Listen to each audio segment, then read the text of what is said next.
this to be back. यार लौंडा तो मैं सख्त हूँ पर बहुत जल्दी पिघल जाता हूँ. Here comes Ayushman with another different storyline. He is the best at choosing scripts, or perhaps the script chooses him. Or perhaps I have a magic pencil जिसे मैं एक magic paper में एक topic लिखता हूँ और then उसको अपने तकिए के नीचे रख के सो जाता हूँ. फिर बस किसी तरह से कोई कॉल कर देता है. वैसे टॉपिक बचेगा है, सब खत्म कर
Hello, Sagar. Hello, everyone.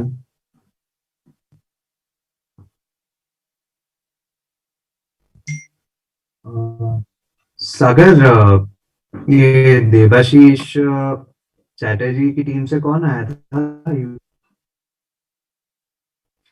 Debashish sir only joined. Just left. Just left. Current participants में नहीं दिखा रहा है अभी I'll just ask him wait Yeah, sure.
easy to tell. Yeah. So then the last portion, one silence music with PPT will be there. We will be sharing. That's for the smooth ending of the. We are creating ambience to the wind up. You will be sharing that PPT and that music from your own system itself, right? Yeah, yeah. Yes. And so Sagar, in the end, when they are in the end, like before the thank you note, Sujit will inform you in the chat box, ki, okay, I am going to play the PPT now. He will inform you in the chat box. So immediately when he informs, just make sure that his screen goes live when he starts playing the PPT and the music. Yeah, he will be Clear, able Sagar? to share screen, not an issue. Yeah.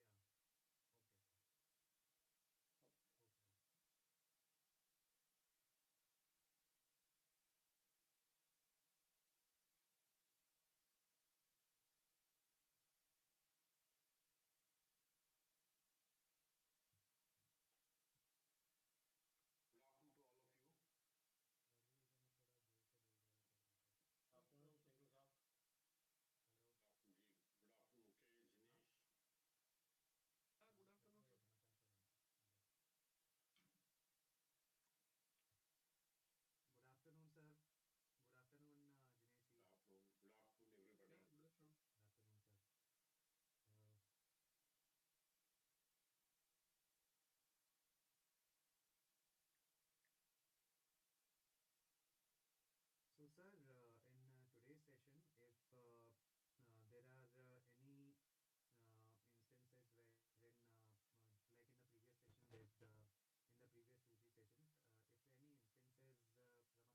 pitchforks the simple truth that the context of the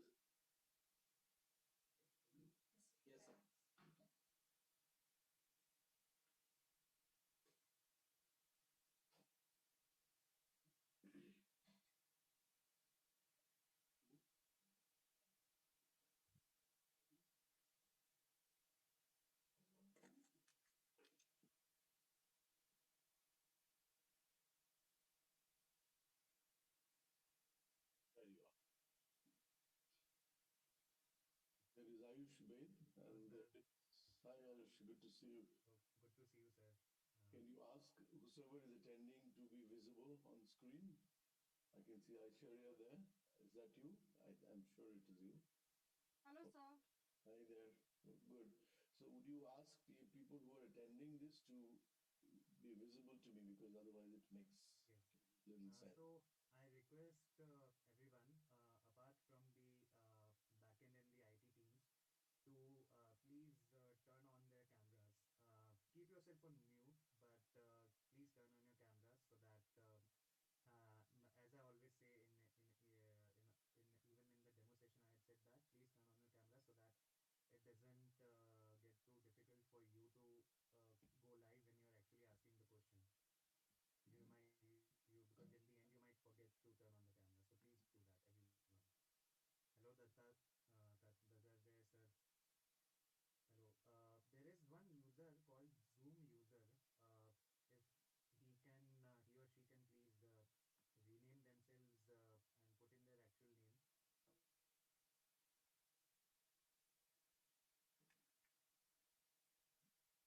Good afternoon, all. Good afternoon, and welcome, So, Devashiji. Debashish sir, the senior leadership team from the Reliance Jamnagar refinery has joined us today in this call. And as discussed earlier, they will be the ones who will be having a conversation with you after you are done delivering your session. And they will be the ones interacting with you. And yeah, that's how it will go. So, just a quick informal introduction about Debashish sir. He has taught leadership classes at Harvard University, IIM Calcutta, Lucknow, and Kozhikode for nearly decades. And his published works includes 18 books, and his recent release includes the book Karma Sutra, the leadership and management in uncertain times. So we very much welcome There's no sound. You are not audible, Ayush. We can't hear you. Ayush, you're not audible.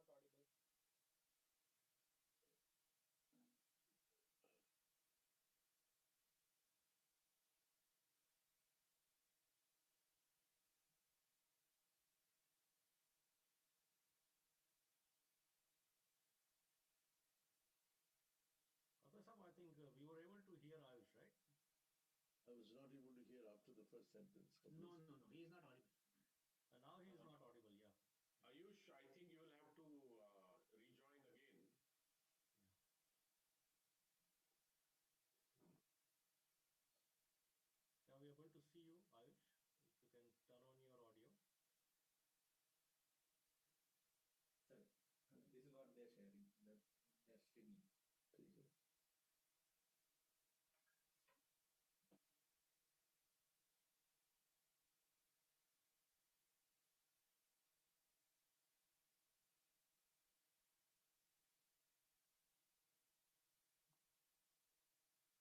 Till the time, yeah, go ahead. Devashish ji, till he comes on, really we are fortunate to connect with you, and especially during these troubled times. And it's an honor to us that a speaker like you would enlighten us on a topic like karma, which is we have tried to find answers over a period. We have tried to set it in such a way that what suits us. So today we are actually going to try and decipher this word from you. Well, yeah, the thing is that I want the screen to be at least visible. Whosoever is attending, please show up. Otherwise, it is not a very inspiring thing, Singhu Sahib, to be able to speak to a screen, blank screen. It's not a good. We are on the screen live. Is there any problem somewhere? No, I'm not able to see only a part of the screen. Only six people are visible. Kunal, others. Okay, so Mahendra Bhai, if you can be on video, Jinesh. okay. Others also can be on so that the live speaker like that he feels quite means it gives an energy. Sir, you are on mute. Yeah, I know my first job was as a lecturer. Unless you have faces in front of you, it's really difficult to get that energy on. Absolutely, you're right. Absolutely. So, Yes, sir, you are visible. Kakre Saab is visible. Mahendra Bhai, Kunal, Ayush, Jinesh. Now Mukesh is also there. Sir, you are going live on our channel here, and right. we have kept certain few of our leaders to be interacting with you. Sure. Hence, I'll also request Sagar and the Asian team also. Yes. They could be on their faces so that it gives a lively feeling to the speaker. Perfect. We are a little, short of time, so it's 4:02. Can we start the streaming now? Yeah, go ahead. Yep. Yes. Ayush? Yeah, so you can start with Aishwarya in on the countdown of five. Okay. So Aishwarya,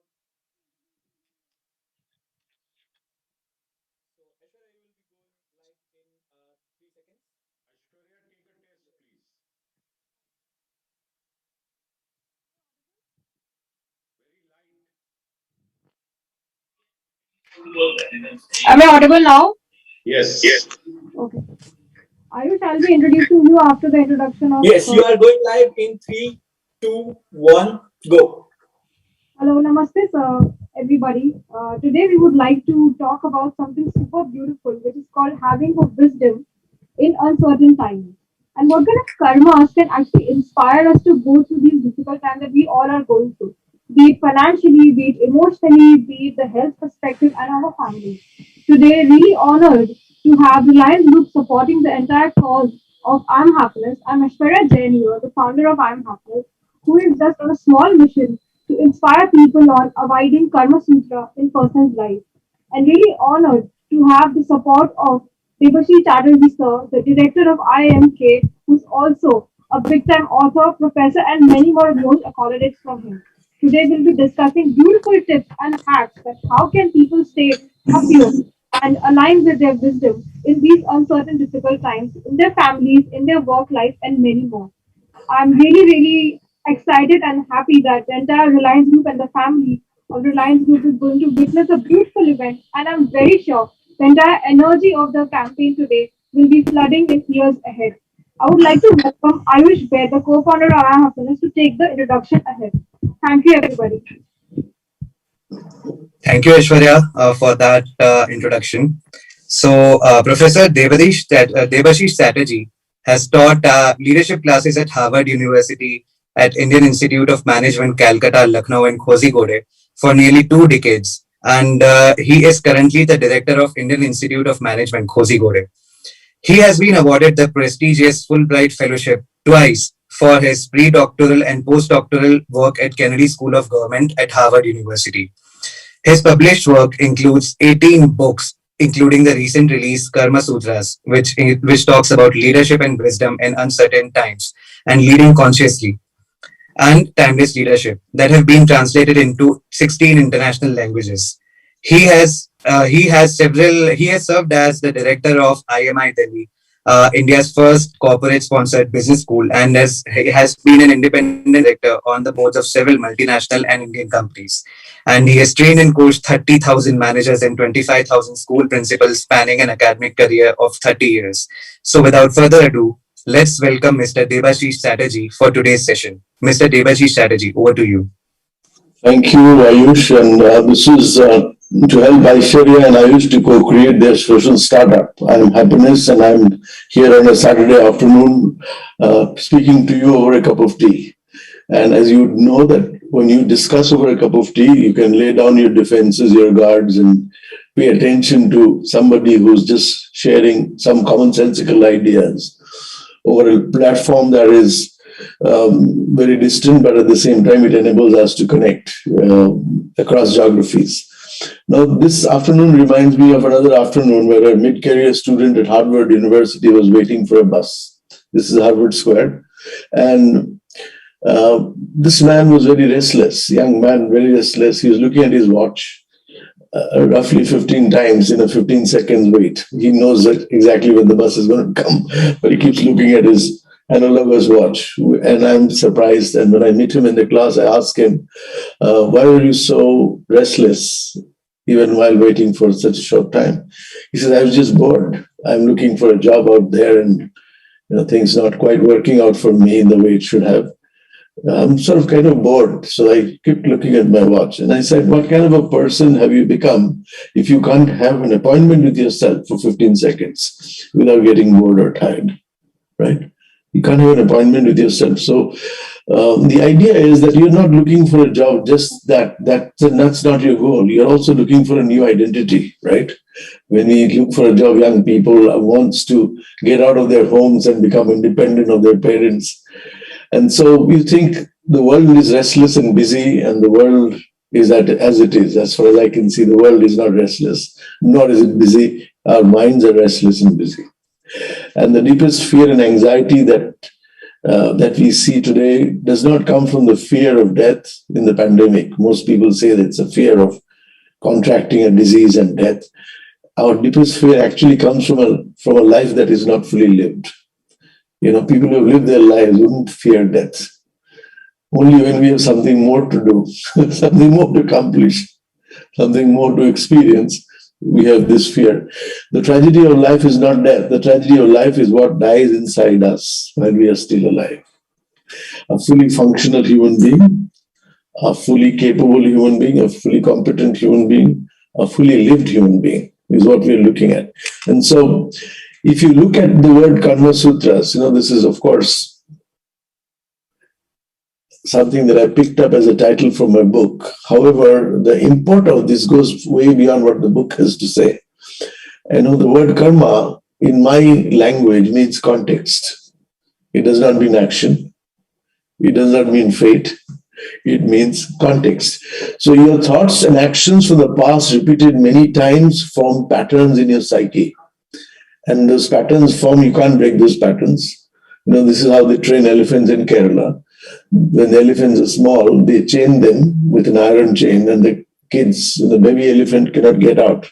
And so the baby elephant tries many times, but then by the time it settles to an assumption that it cannot break out, it gives up for the rest of its life.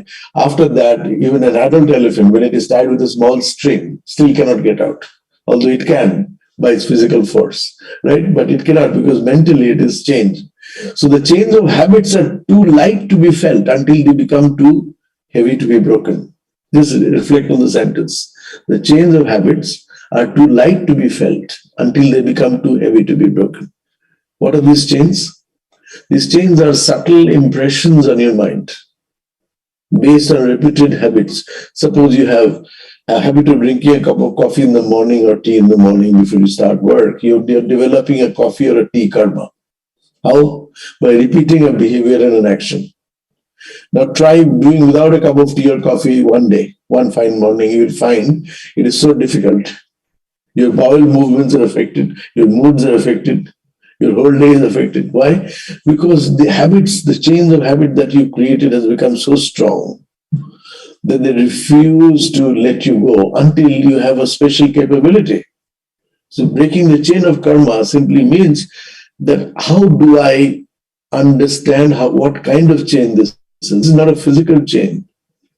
Therefore, it cannot be broken by an external force or even by your willpower. It requires much more than your personal will to break the habit of karma. It requires something different. So how do I break out of the coffee karma? One day by stopping to drink coffee one morning. And then I see the reaction. and I can't hold on, and I get back to coffee karma again. But there are only few who would escape and say, no, no more coffee from today onwards, which means they have broken this chain of habit and they've released a kind of energy which is very important for us to understand. So how do we break a chain of habit of doing a business in a particular way, of eating in a particular way, of drinking in a particular way? And all of these are functions. The same universal principles work. And the principle is the principle of karma. So when the light thread of karma is repeated many times, they become like the thick rope. And this rope is called samskars. So what is a samskar? Karma repeated time and again, to an extent that you cannot, they become of such a terrible force within you that you cannot withhold, cannot prevent them. And so if you look at the energy that the karmic power brings with it, it's the energy of a lifetime's investment in a repeated way of being, thinking, doing. It may have served you in the past, but in the future it may not work for you. See, the way you ran a business before COVID, you certainly cannot run the business. The way I talked to students before COVID, I cannot talk to students the same way today. Right? So I have to adapt myself to a new way of engaging them. And I have to let go of the past way. And so this is where Karma Sutras come into play. Now you have to discriminate. If you break the chain of karma, you have to first discriminate between your role as a person and yourself. I'll give you a simple example. So Ayush is wearing a particular color of shirt. And if I ask him, Ayush, what is this? Ayush will say, sir, this is a shirt. So I'll tell Ayush, this is not a shirt. This is something I've cut out a piece of that and I've made it into a handkerchief and I put it in my pocket and it is now a handkerchief. It was your shirt, but it is now my handkerchief. This is sir, yeah, that's right. No, it is not even my handkerchief because I've started using the handkerchief as a mop, cleaning my table. So it has now become a mop. So what Ayush is wearing is not a shirt, he's wearing cotton. Or whatever fabric that is. And so he is wearing cotton and he's calling it a shirt. A shirt is the role that cotton is playing. It can play the role of a handkerchief, it can play the role of a mop. Fundamentally, the cotton does not alter. What alters is the role, right? If you understand the distinction between your role and who you are, between the material and the nomenclature that you give to the material, the name you give to Nama and Rupa that you give to the material, then you realize that your self is very different from what people tell you it is. You're general manager, you're CEO, you're this, you're that. I mean, you are essentially nothing but a combination block of 4 elements: rationality, emotional fluidity, willpower, and ingenuity. There's nothing more to you than these 4. Everything else is like a label. It can be taken off anytime. Right? So you have to get all the 4 numbers synchronized. What are these numbers? Once again, rationality, emotional fluidity, willpower, and ingenuity. 4 elements of the human personality that are very important. When they come together in synchronized form, you get happiness. So that's what the 2 of you guys are trying to promote, right? So what is happiness? People have all kinds of ideas. Some of them are downright stupid ideas. Organizations based on happiness.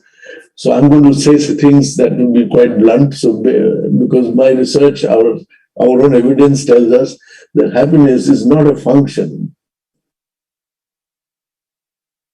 of chasing something nice and beautiful or pleasant every time. Happiness is a function of synchronization of the elements of your person so that they beat like an orchestra together. What are those elements? Rationality, emotional fluidity, willpower, and integrity. You see my point? I'm not going to elaborate on this. However, if you have a question, you can ask. So when they are in sync, when they are synchronized, you feel happiness. When they are out of sync, you feel anxiety, you feel crisis. Right? So when you cannot work with those 4 faculties in tandem, you will feel anxious.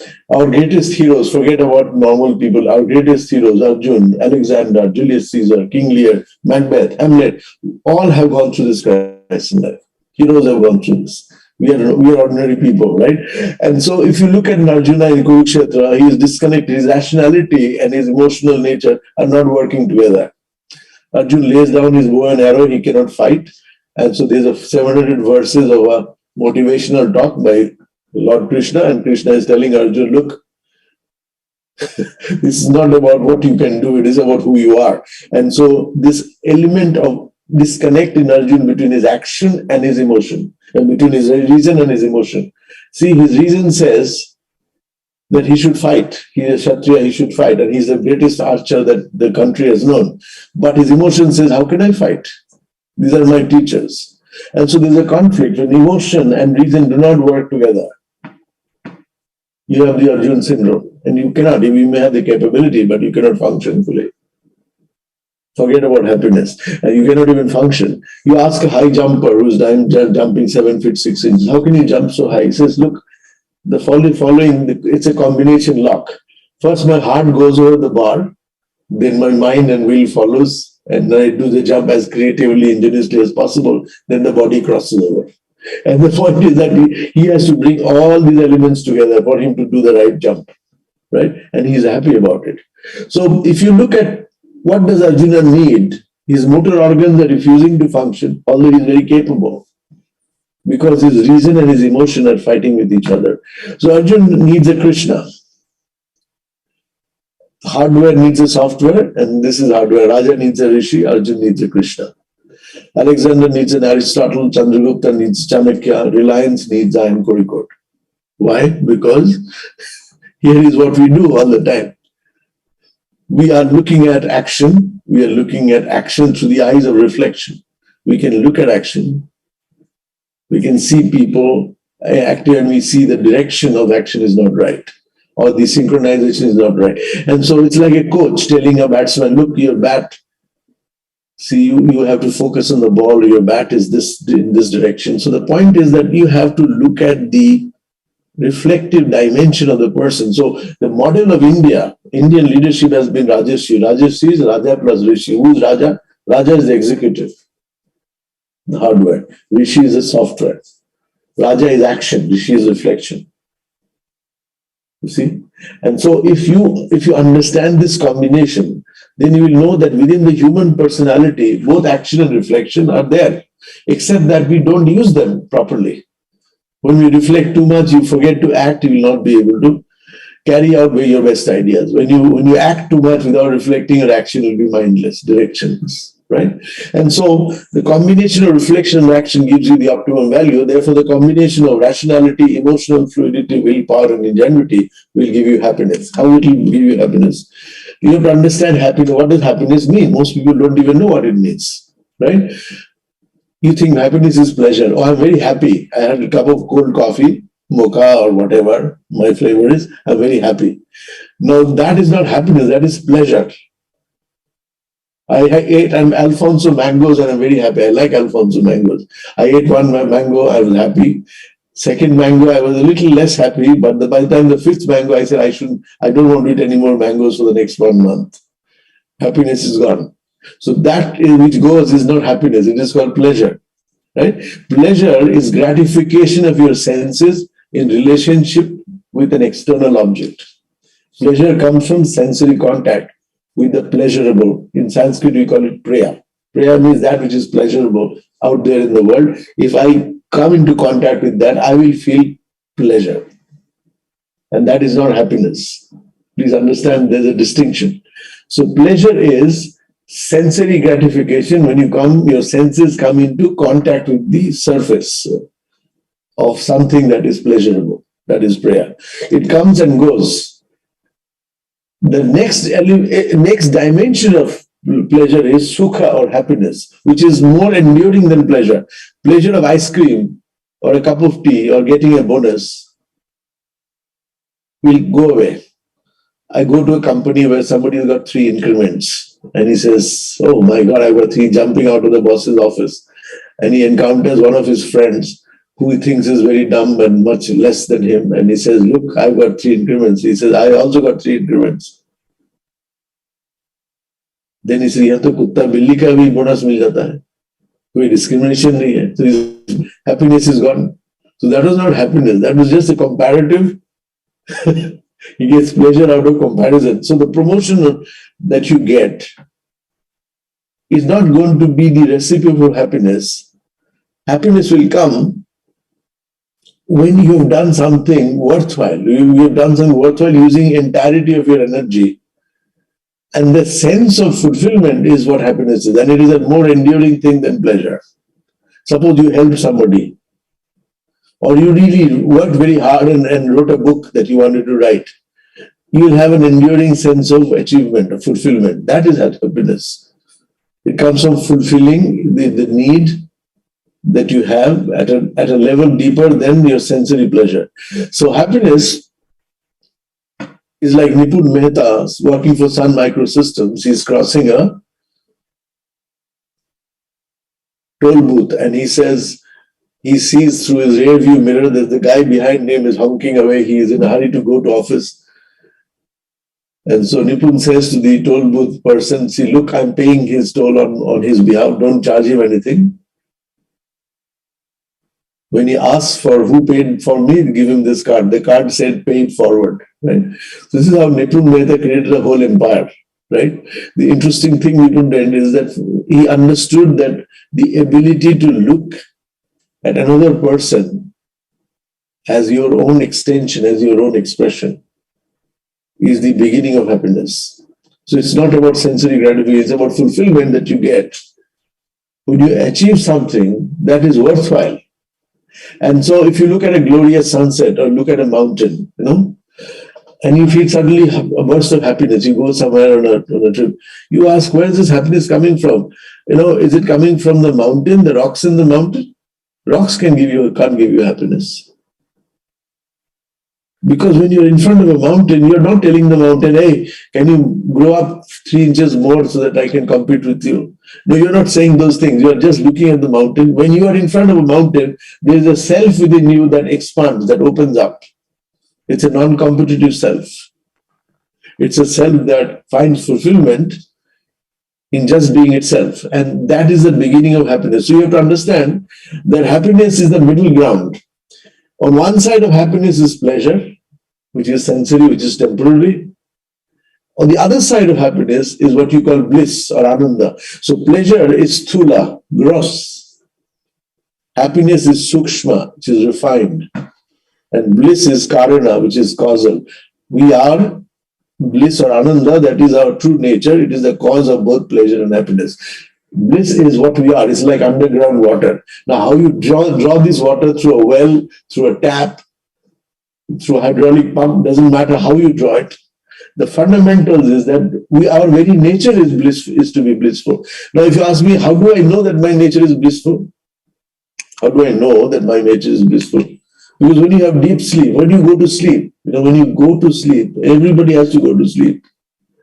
Sir, one question that I had, sorry to butt in. How do I relate this to karma, today's topic, sir? Oh, 1 second, Ramkant sir, before you say that, Ayush, can you be off the phone? Doesn't look very elegant when you're on the phone. You can switch off and go on the phone. Yeah, today's topic was essentially wisdom. Sir.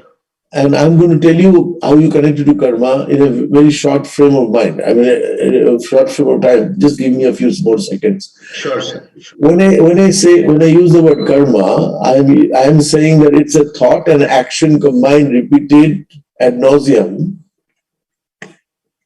that produces the same result time and again. So there is nothing involved except a routine, robotized way of repeating something that you've done from memory because you found some pleasure in doing it. So it's urge for continuity of pleasure.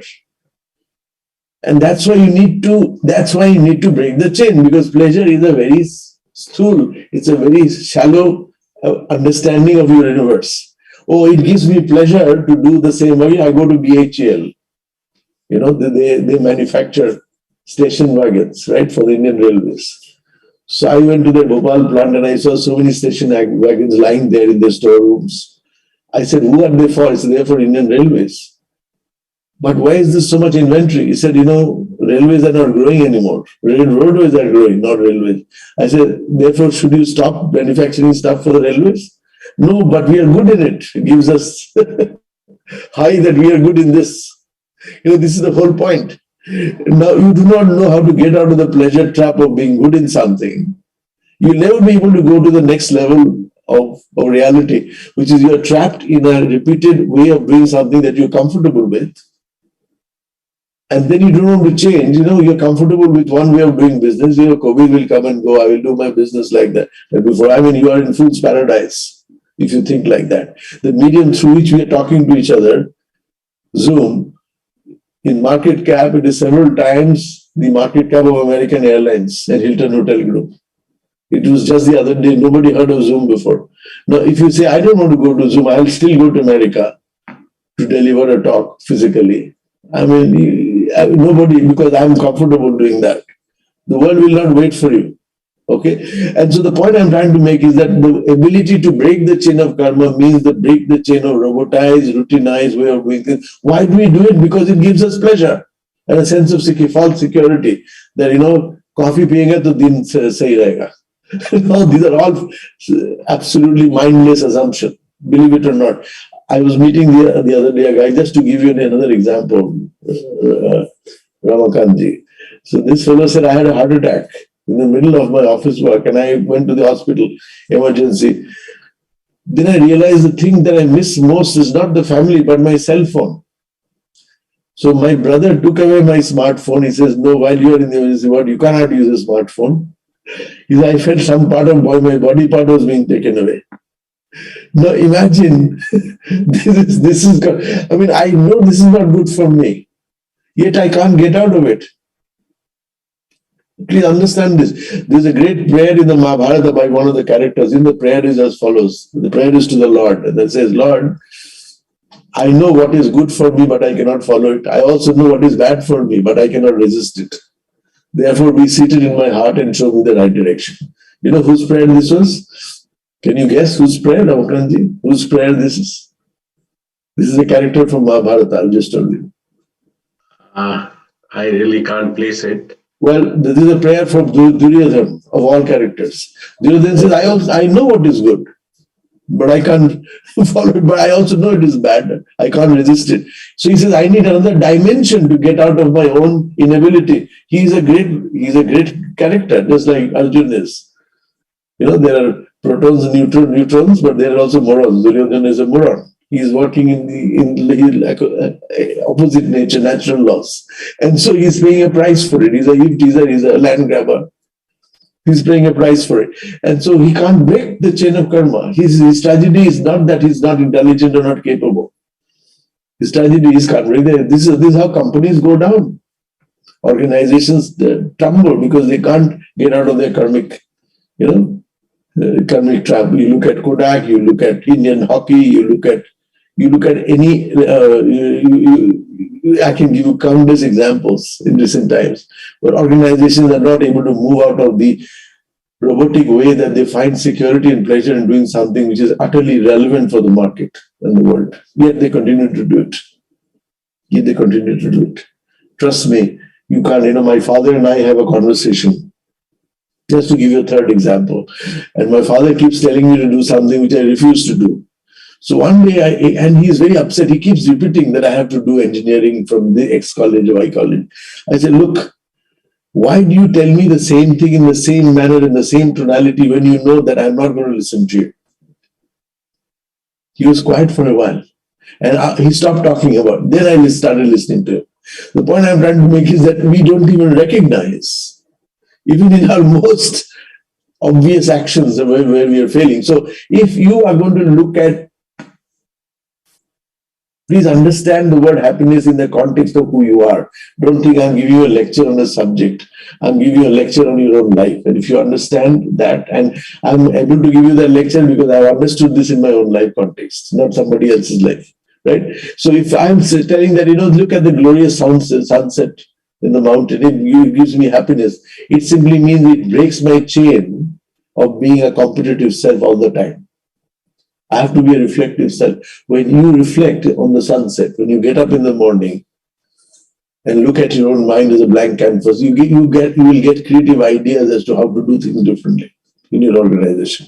So if you look at happiness, it's a middle ground between, because you have to understand the word happiness in fact, because this is what my two great entrepreneurs are thinking about. And I think it's a great subject. So many organizations have made happiness into a corporate goal.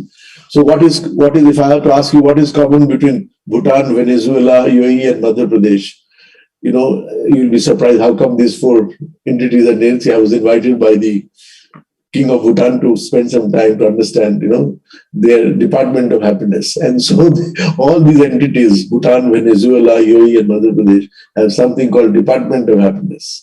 And they think they can treat happiness by departmentalizing it. So it's the same illusion that they have about creating quality by creating a quality department, right? So many corporate organizations have started to follow suit for a long time. They have orange post-it notes, posters, and slogans. Even educational institutions call themselves happy schools. So I went to one such school and I asked kids, school kids, small kids out of kindergarten, where were you the happiest? And they were asked to spell out from options given to them in the school playground, in the classroom, in the whatever tiffin room.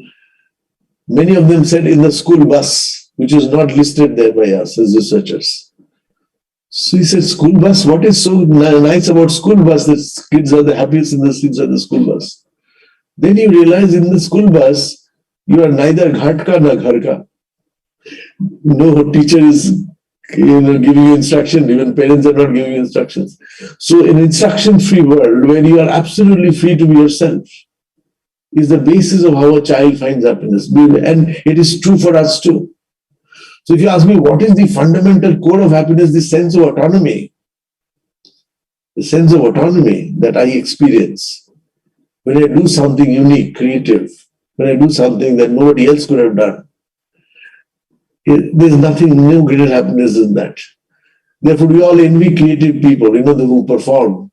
We envy them, we watch them, we pay money to, but their greatest reward is not the money that they are. The greatest reward is they're creating something that never existed before. And you ask any performer in any dimension, and they will tell you the same thing over and over again. When they break their own mold, when they create something that they've never created before, that's their greatest moment of evolution. And this is true of all human beings. We are all creators, right? And so, if happiness cannot be pursued, then it must be the byproduct of pursuing something meaningful and worthwhile in our lives. It's called purpose. Happiness simply happens when you work towards fulfilling a purpose. Dhirubhai Ambani would find happiness in not meeting a deadline, but beating a deadline. I've heard him say that so many times in his speeches. Not meeting a deadline, but beating a deadline. So why am I happy beating a deadline? So you tell me it can be done in 2 days. I've done it in 1 day. What is so great about it? Because I have created another way of doing it. So Ricardo Semler in Brazil will tell you the same thing, right? So when his team produces a result that is unexpected, and he says, you don't need to work 5 days, you actually need to work 3 days, 4 days a week. And the point is that fundamentally, happy means the adjective word from the word happiness. This adjective comes from the noun called hap, H-A-P, hap. Hap, which means event or a situation. The definition provides a basis for mishap. Mishap is a bad event. Hapless, without any favorable events, or haphazard. For instance, chance events, haphazard. So the word hap means it is happening. It will happen if you do something. You cannot chase happiness. Happiness will chase you. If you do something worthwhile and purposeful. I'll finish this and I'll take your question. So when you look for happiness, when you're pursuing happiness in whatever you do, you are actually pursuing yourself. You're looking for your own self, which is blissful, which is what you go to. In the course of your sleep, bliss is your true nature, but you can't see bliss. You can see happiness. You can see happiness in the work you do. So that's what the pursuit means. Pursuit means I am going to do something really remarkable, creative, worthwhile. The byproduct of that is that I will be happy and it will be happening. It will not be your doing. Your doing is the work, hard work, tough work.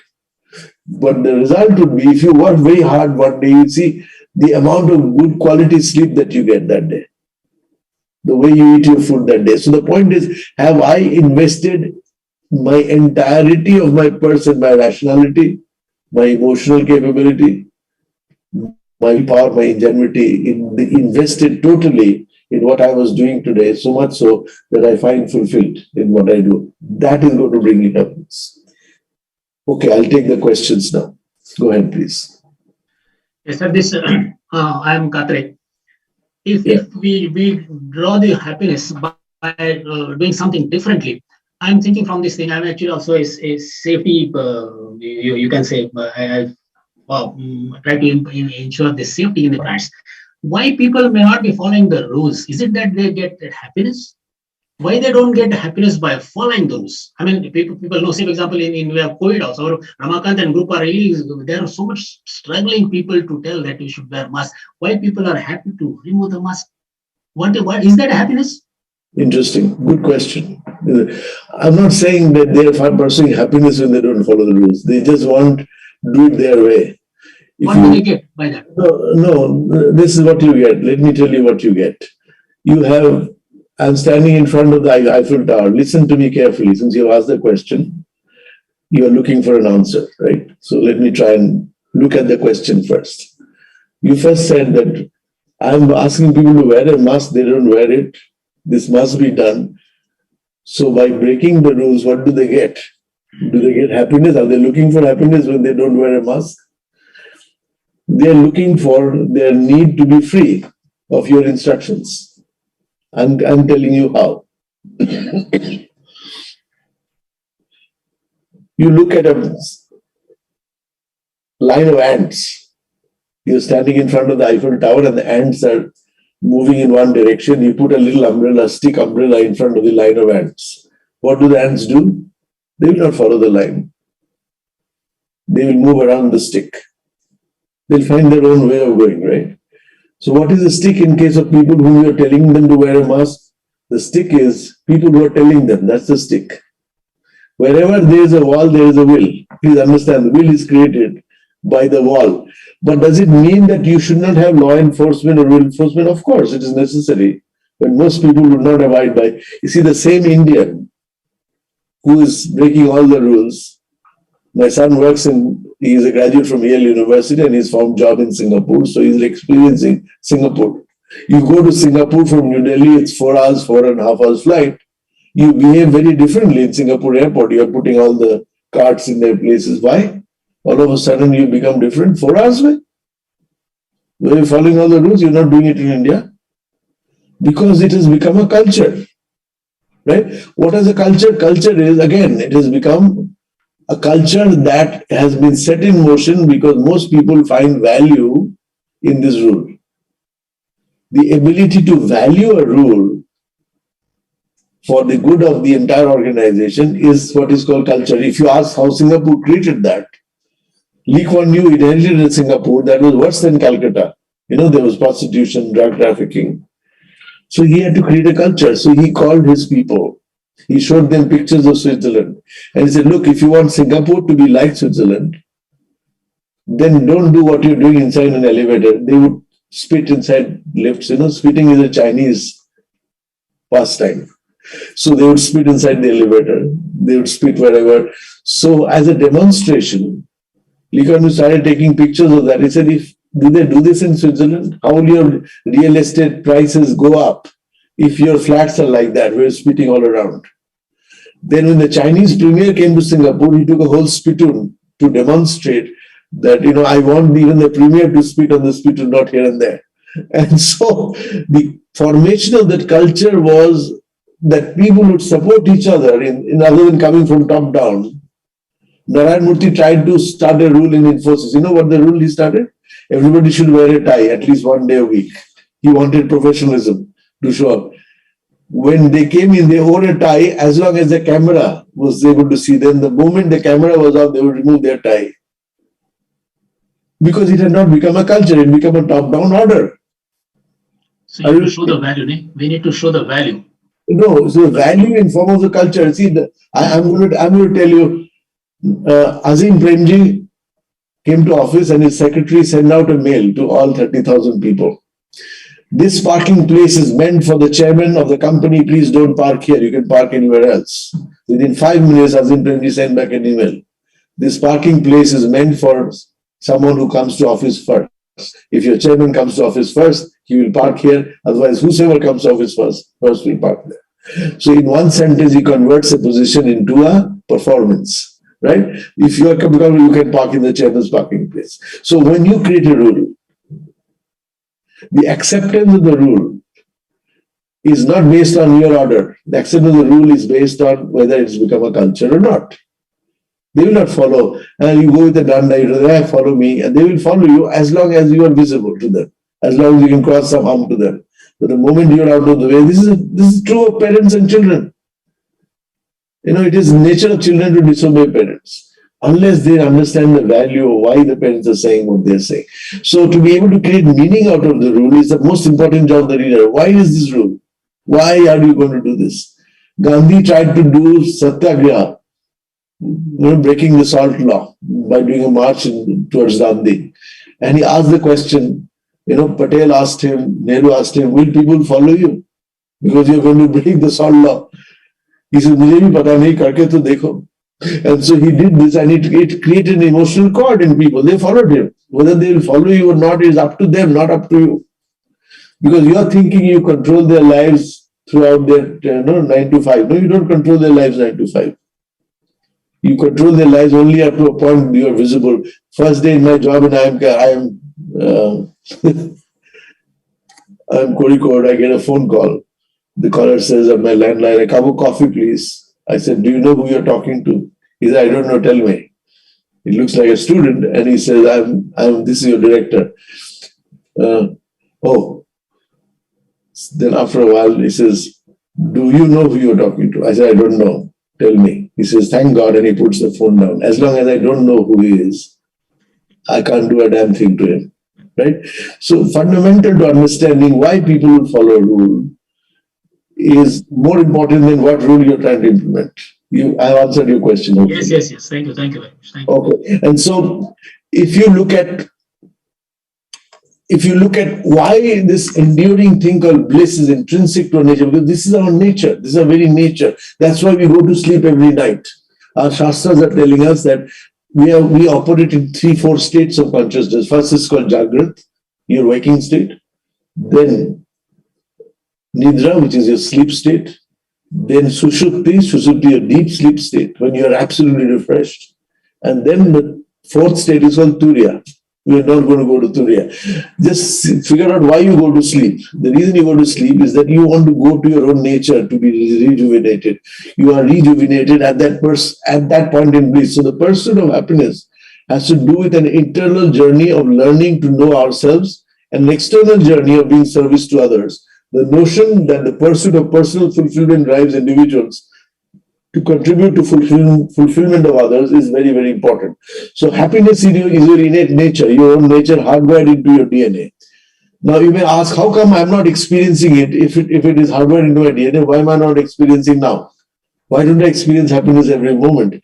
Because there is a barrier that you yourself have created, that I have created. And what is that barrier? The barrier is a mental model. What is that mental model? It says, if I have this, then I will be happy.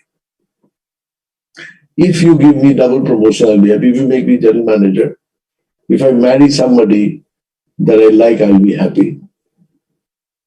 If I achieve $1 billion within the age 30, I'll be happy. If you look at the if side of the equation in your own life, you examine that if equal to then, you realize that whatever was the if side of the equation, you have already achieved in your life. Many of you. 10 teenage, 10 साल 15 साल पहले आपका जो if था वो अभी achieved हो चुका है, फिर भी आप happy नहीं हो. You're looking at the next one. So this if then equation is the barrier. Do you see this? Yes. If you do that. So if side of the equation, if you know how to deal with the if side of the equation, if you know that 10 years ago things you desired the most, you already have them, yet the then part is not giving you happiness. And so if you look at again, go to this natural mountain, natural place that you go to for vacation. You go to a seaside or a mountain. Salt water, rocks cannot make you happy, but yet you're happy there. Why? Because in the company of the mountain, something within you has opened up. That was always there. What was keeping it from opening up was this if-then equation. Happiness is the ability to accept yourself exactly where you are as you are.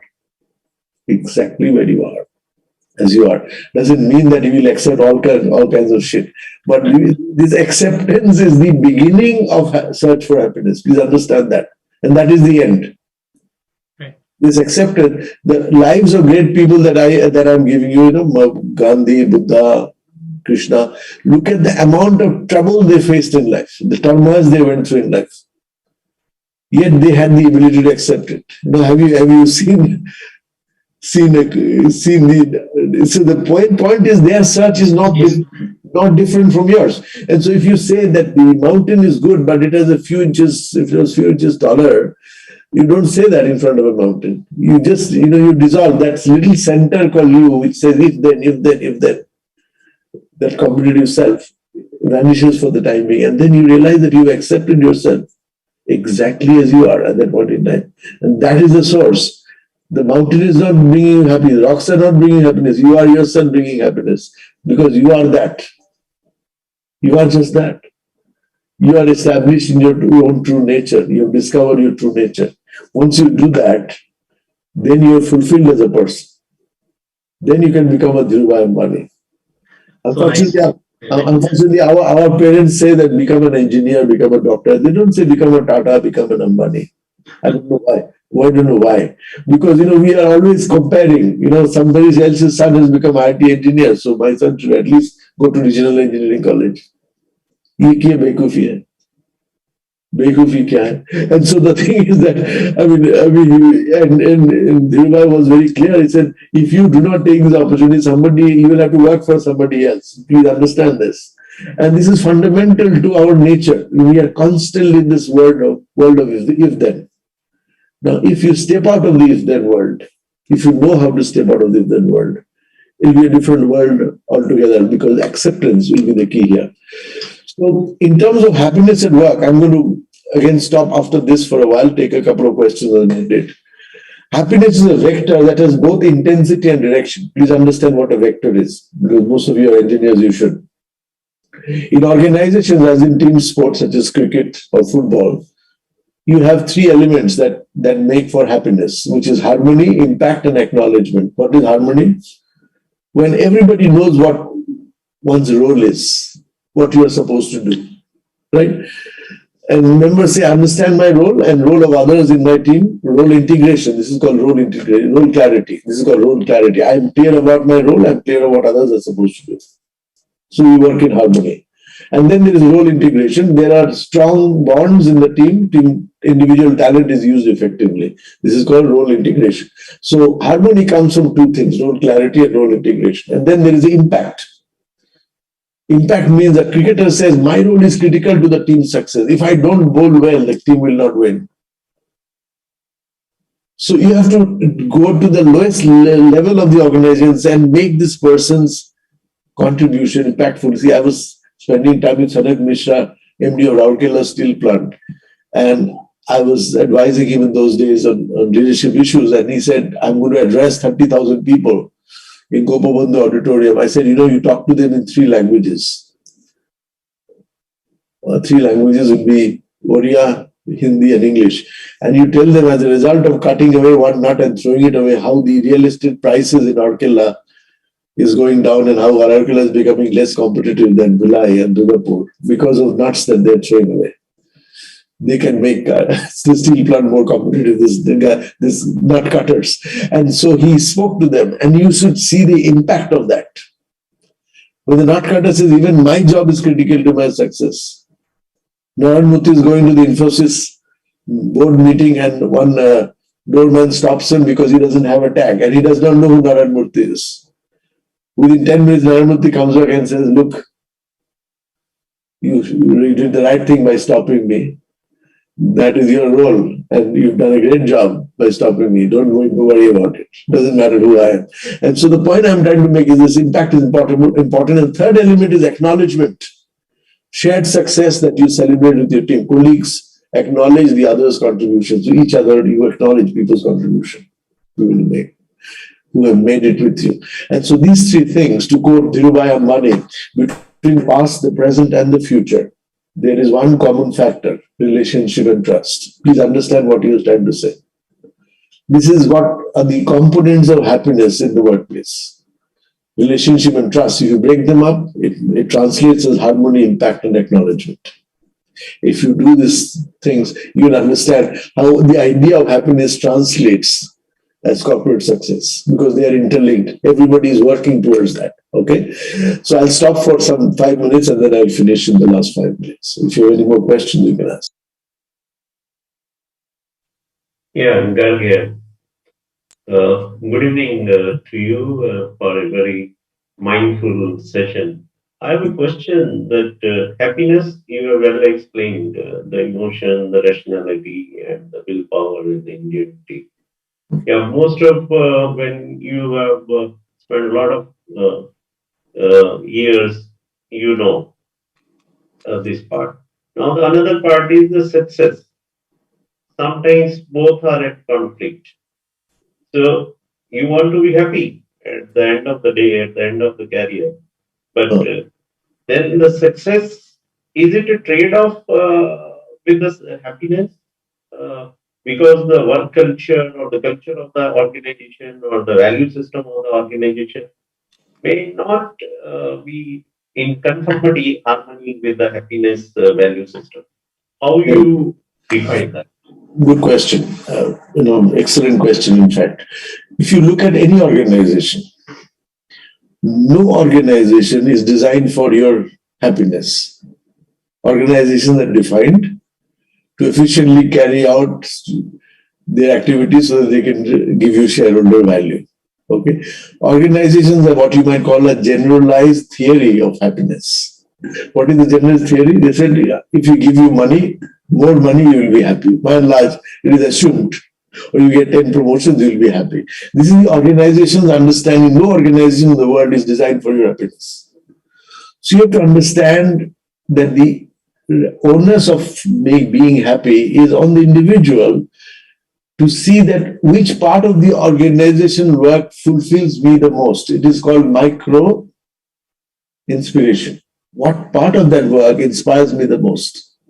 And once you acknowledge that there is a component in your work is a very complex phenomenon. A component where you feel really radiantly alive. ये काम मुझे करने देता है तो मुझे बहुत अच्छा लगता है. When I'm able to do that, I feel a surge of energy. Now, you have to design your fulfillment. Nobody will do it for you. Nobody has done it for no organization has done it for anyone else. If you're lucky, if you have a boss who understands that, who does it, grows with you, that's another story. But it's the corporate story is full of people. So we make the mistake of what we call generalized theory of happiness, which organizations bring in, with an individual's need for fulfillment, which the individual must figure out for himself or herself. No organization will give you answer to the question, what will make me happy? It's an illusion. Because it's an individual organization, it's an abstraction. Please don't confuse the two. So how do I find happiness in an organization which does not give me fulfilling work? I must find components of fulfillment within this work. Bliss. I was talking to an IS officer in Pune. He says, I had a data entry operator who doesn't know how to enter data. And damn it, the whole day he spoils spoiling my screen, and I don't know, I can't throw him away in the government job.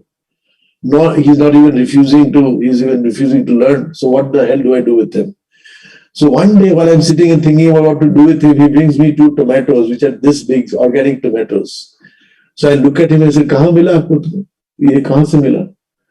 He said, "Ye aapka kitchen mein humne ugaya." आप tomato grow कर वही हमारा अच्छा लगता है. I have a green thumb and I love growing vegetables. He said, अच्छा एक काम करो, और भी हमारा गवर्नमेंट लैंड है, उसमें तुम्हें हाफ डे तुम्हारा काम है वेजिटेबल ग्रो करना. Rest of the day you will learn data entry. I will give you as a trainer. He said, half day he was so excited by whatever he did. After such much, he started learning data entry and he became a good data entry operator. Trust me. Now, the poor fellow did not know that growing a vegetable was also an option. Each one of us have our own micro inspirations. We know what may fulfill us. You have to find that at the level of work. You have to tell your employees, you figure out what makes you happy. That's why organizations like 3M, they've said 15% of your paid time, you can do whatever you like.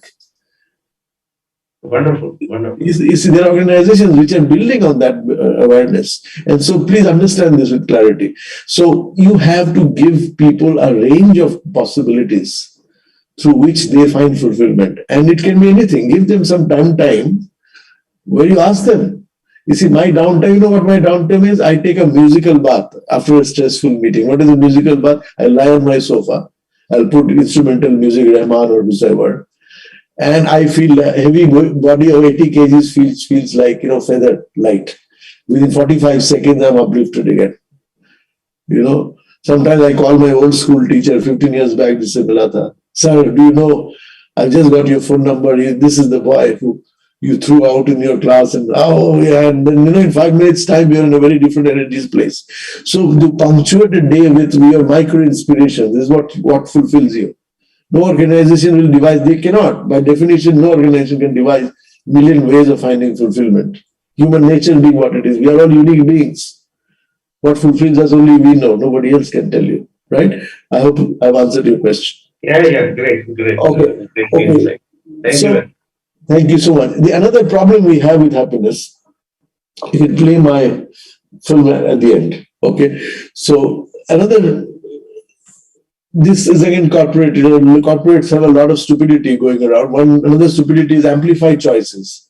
The more choices you give, people will be happy. If you give them umpteen choices, and then you see they'll be more confused than happy. They will not be happy because amplification of choice doesn't give you happiness. Multiplication of choice doesn't give you happiness. What gives you happiness is singularity of purpose.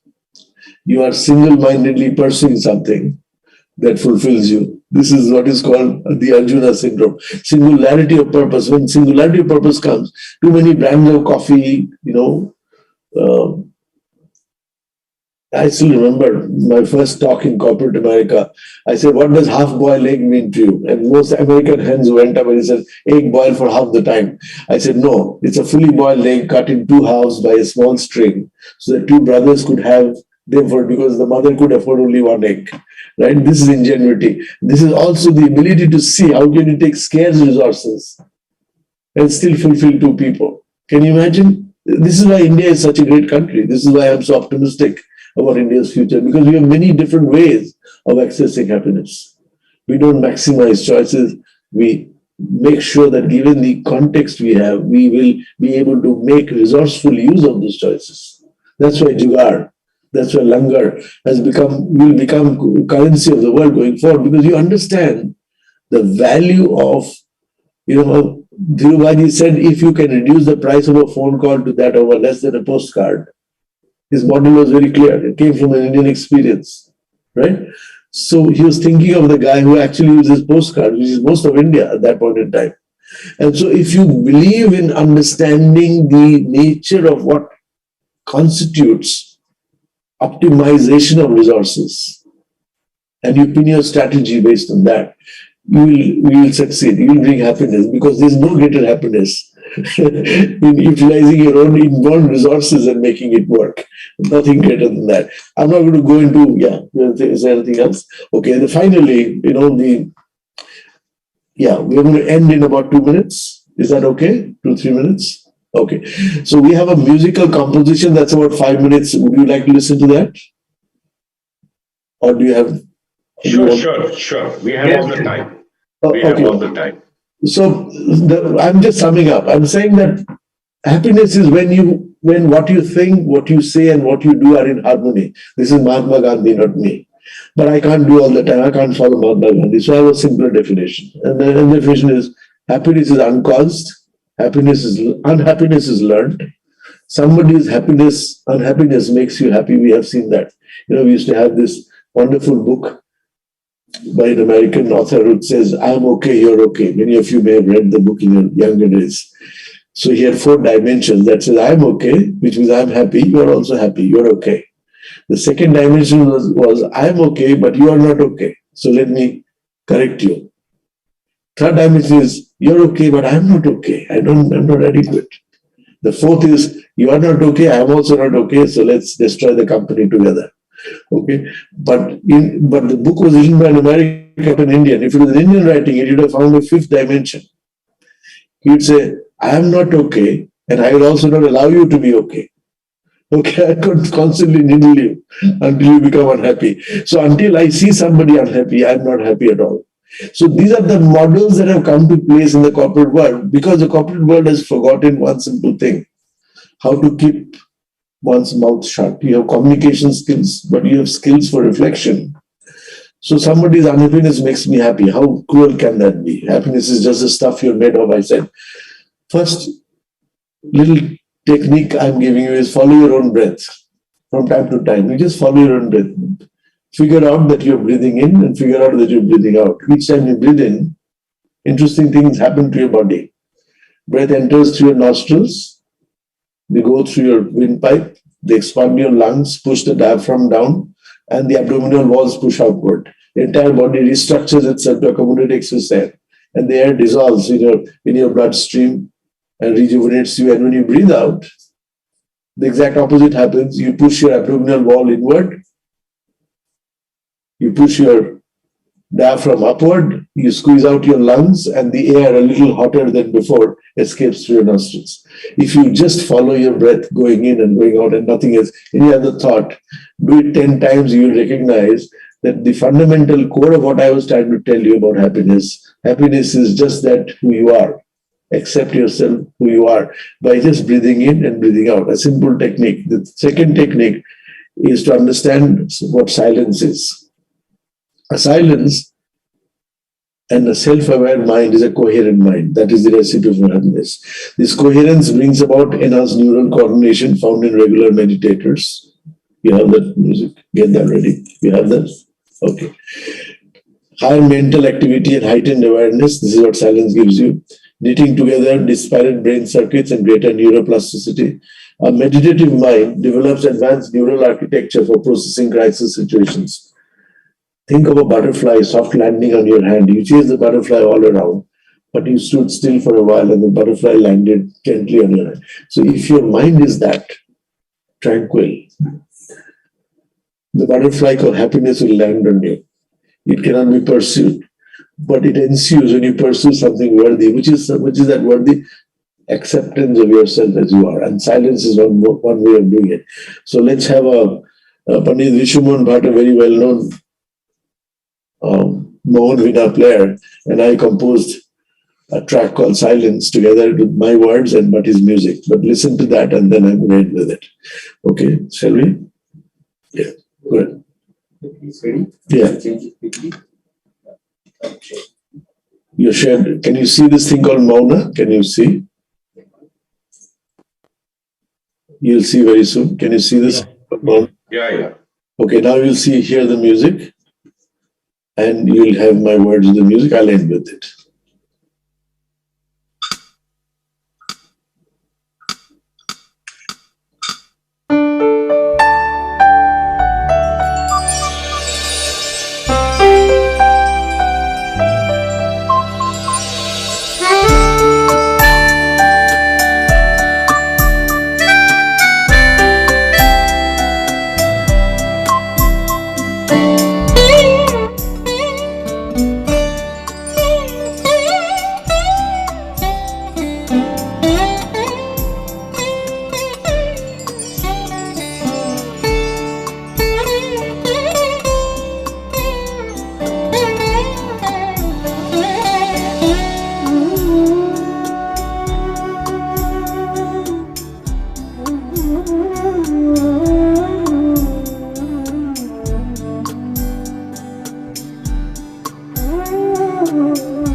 Then the mother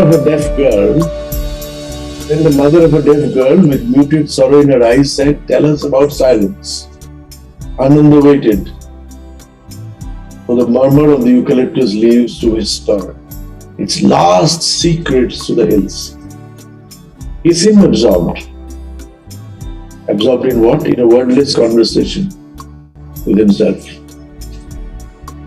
He seemed absorbed in a wordless conversation with himself.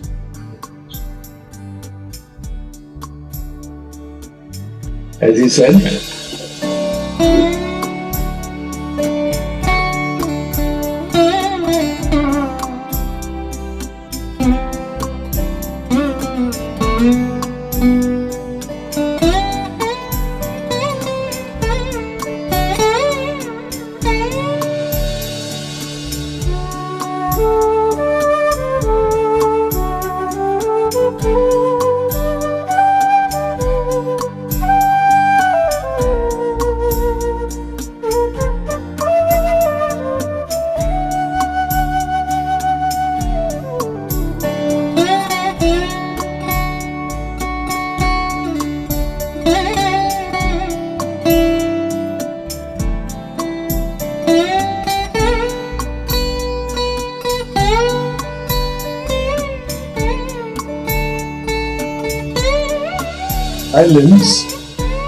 silence is the womb of all that is spoken and heard.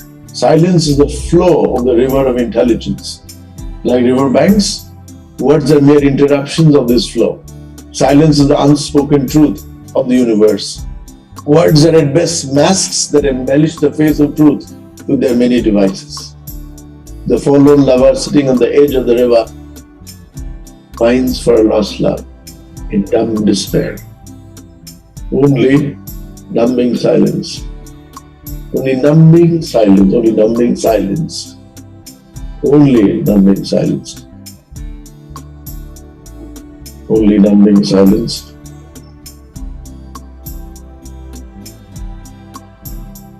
Only numbing silence connects with heart. Only numbing silence connects heart with heart.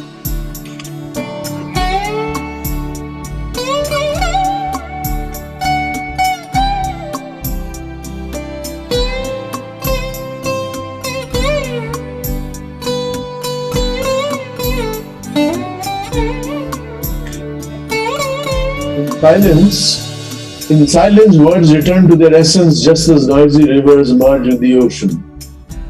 Through words, one becomes many. In silence, many return to the one. In silence, creation happens. The master in us has created a house called the universe. Through words, we knock at the door of this house. In silence, the chest of treasure is flung open. Speak, but do not stand in the way of the music of silence. Your words are useless without the music. The original voice of life is silence.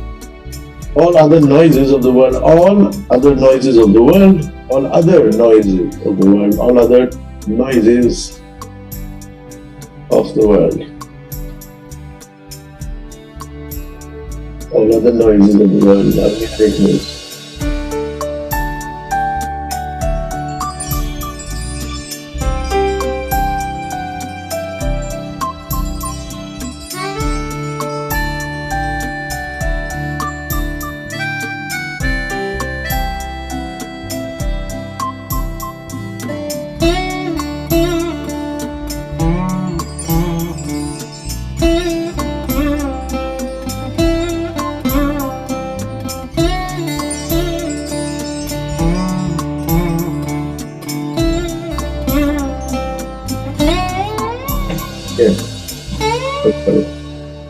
Great. So this is the end of whatever I have to share. We have run out of time. We are not going to extend this anymore.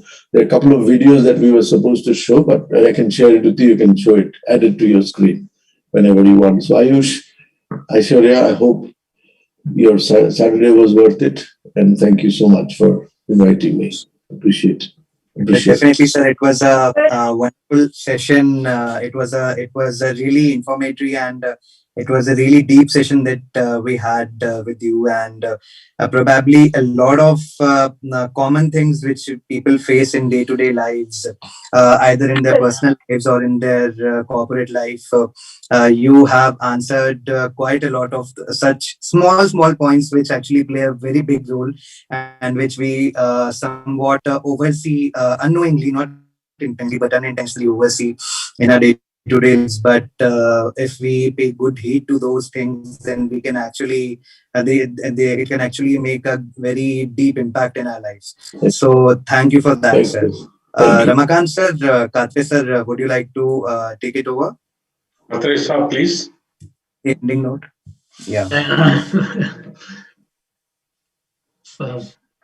It really so fantastic. Actually, it was a really great thing. I mean, it was very nice to hear that. Yes, the happiness is basically a combination lock of rationality, then the emotional thing, and then willpower and ingenuity. It was a fantastic thing. And the thing which you said that few things which we reflect upon the action and reflection. If you're able to do this, we really get happiness. And the difference between the pleasure and happiness you described so well. And another thing which is very important, I say as a safety expert, I keep on telling how do I communicate people, how do I ensure that the rules are followed. Basically, you say that people must see the value in those things, what they should follow. They only they see that. So it is not that they are happy by breaking the rules, but probably they do not see the value in following the rules. That is really fantastic, actually. And then you say actually the instead of having the lot of choices, we should give the purpose. You are absolutely right. I think the people, if they know the purpose of what I mean, that's what it is very important. So many things you have told in such a short span, and it was very informative, very interesting. And thank you very much. If we follow these things, we really also can be very happy. And finally, how to become happy yourself, separating the role and the person was a crux, and I think it is very important for all of us to understand that role is different, and me as a person is different, and how do I separate it and then bring happiness to myself. It was a really very informative and very knowledgeable thing, and we could really gain so many things from it, my tips. So thank you very much. It was really made our Saturday very good. Thank you very much. And so I also thank Ramakant ji and all Ayush and all the people. I am happiness in charges. Thank you very much for giving this session and making our Saturday wonderful. Thank you. Thank you to all of you. Thank you. Thank you